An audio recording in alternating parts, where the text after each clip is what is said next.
Euronews ha hablado sobre Grecia con Martin Schulz, presidente del Parlamento Europeo. Señor Schulz, finalmente ha habido acuerdo, pero también hay diferentes enfoques sobre ese acuerdo. El gobierno griego dice que ha ganado la primera batalla, pero por otro lado los alemanes y otros actores clave internacionales aseguran que es el acuerdo de antes con ropa nueva. ¿Usted qué cree? Seamos realistas, el gobierno ha tenido que hacer concesiones en este asunto, pero para ellos ahora no es fácil convencer a sus ciudadanos de ser un poco más pacientes, de reducir un poco las expectativas, y por lo tanto es normal que haya diferentes interpretaciones. Lo que acordamos es que, por un lado, el gobierno griego debe cumplir las promesas que ha hecho en el marco del programa, y por otra parte, los socios europeos acuerdan pagar ahora 7.500 millones. Así se gana tiempo, se ganan 4 meses.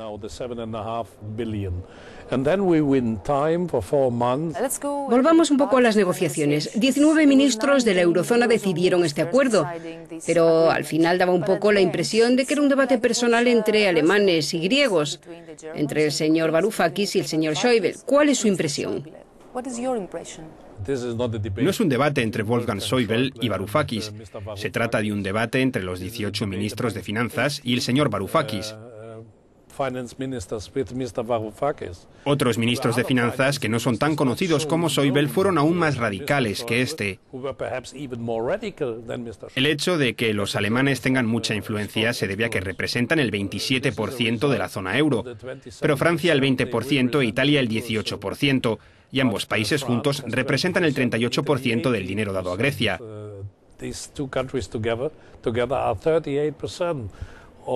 Por tanto, también tienen voz y voto. No es una pelea de uno contra otro, se debe luchar a favor del pueblo griego.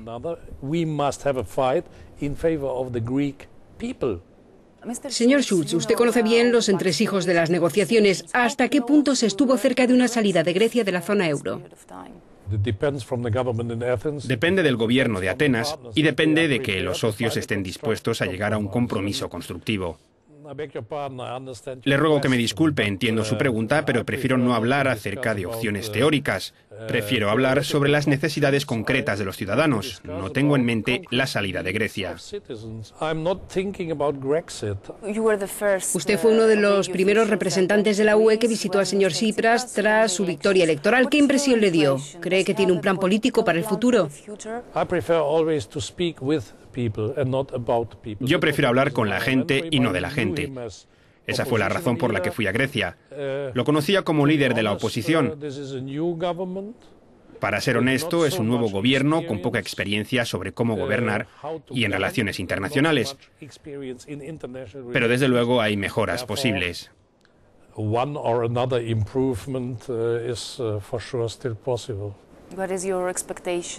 ¿Qué espera de ellos en los próximos meses durante esta prórroga concedida? Podemos confiar en lo que dicen. Uno de los elementos más importantes para ganar la confianza y recuperar la confianza es que la gente pueda confiar en los acuerdos y promesas. Por lo tanto, me pareció contraproducente alcanzar un acuerdo y que al día siguiente el ministro de Finanzas dijera que sí, pero que también había que hablar de otras cosas. No, ahora debemos estar de acuerdo en medidas concretas. Los pasos deben ser anunciados y luego aplicados. Esa es la mejor manera de ganar confianza. Lo que espero es anunciar lo que queremos hacer y después hacer lo que hemos anunciado. ¿Se puede considerar que la austeridad y los memorandos han acabado para Grecia? No. Para asegurarse de ello, Grecia tiene que reducir su deuda soberana y pagarla. Y por cierto, la deuda griega no se decidió en Berlín o en Bruselas, se decidió en Atenas.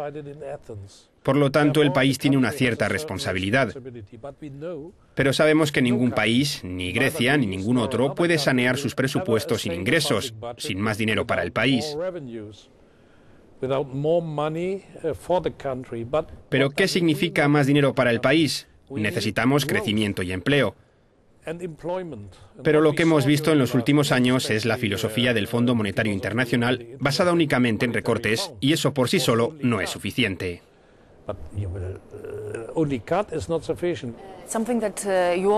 Algo en lo que todos están de acuerdo, tanto el gobierno griego como los acreedores, es que Grecia necesita reformas, pero las reformas estructurales tardan en dar fruto y mientras el país necesita dinero.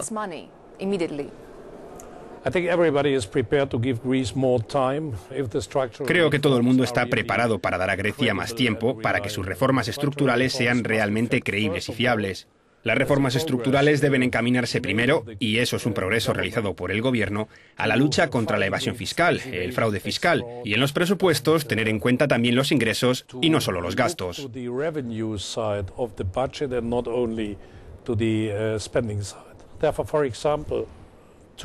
Por tanto, acabar con las privatizaciones de manera general, por ejemplo, es una medida equivocada. Yo entiendo a los que dicen, no malvenderemos nuestros bienes públicos. Estoy de acuerdo. Pero los chinos querían invertir en el puerto del Pireo, o el propietario de la Fraport en Frankfurt, que es una empresa que conozco muy bien, quiere invertir en el aeropuerto de Atenas. Estos son inversores fiables, no son capitalistas sanguinarios que quieren introducir la esclavitud en Grecia. Lo cual supone un gran reto para el gobierno, porque hay desacuerdos internos sobre los siguientes pasos que hay que dar.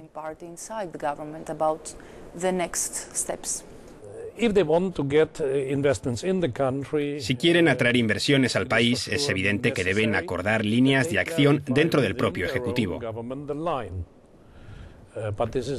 Pero no me corresponde a mí hacer juicios sobre eso. Es el primer ministro quien debe cimentar su coalición.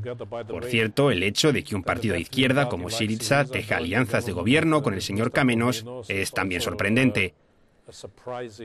Y yo creo que hay que ser muy prudente. Lo podría hacer de otra forma más fuerte, pero aunque Kamenos no sea quizás el socio lógico de un partido de izquierda como Syriza, tenemos que tratar con ese gobierno. Okay, Mr. Schulz, thank you very much. Thank you.